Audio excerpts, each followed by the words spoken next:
We got many inspection points up here at the top. When we get done washing the bars out real good, we'll be up here checking your swivel for any kind of wear or if it's not functionable or dangerous. And we'll be checking for grease certs. We'll be checking the pins and if the snap rings are on the pins, and making sure all those are connected nice and that you ain't gonna have any problem with this coming apart while you're drilling and dropping your bars in the bottom of the hole.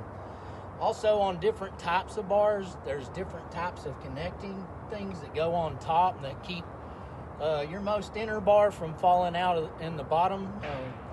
This particular one has what we call a wedding ring with snap rings and a pin in it, and it also has what they call a star lock down in there, and both these items are connected and they look good. Some of the bars have plates that are welded on top. We'd be checking all those things to make sure that they're on properly and haven't come loose in there, which would cause pieces possibly to go in between your bars, pieces of metal.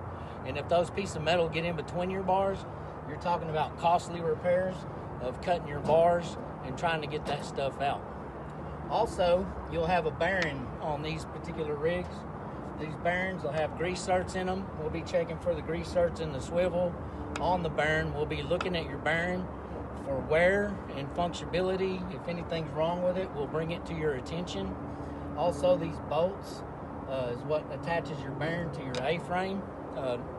Most rigs have it this way. We'll be checking your bolts for tightness or if they're missing. Also, we're going to plan to have these kind of items handy, and if you'd like, we can help you put them back and tighten bolts up and such as that. Also, there's wear pads in these A-frames. We'll be looking at the wear pads in the A-frames.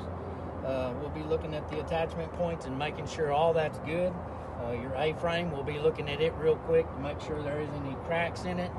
If we do a full inspection, we'll be giving it a much thorough look for cracks, for things missing, for pins, grease certs, any kind of wear and tear that would be causing you issues. Just below this is a bumper where it lands on top of the rotary. Your heli bar lands on top of the rotary. There's different types of these bumpers. We're familiar with all of them, and we'll be inspecting those to make sure that they're attached properly and that they're in a functioning order and not going to cause you any trouble or fly off and hit someone in the head.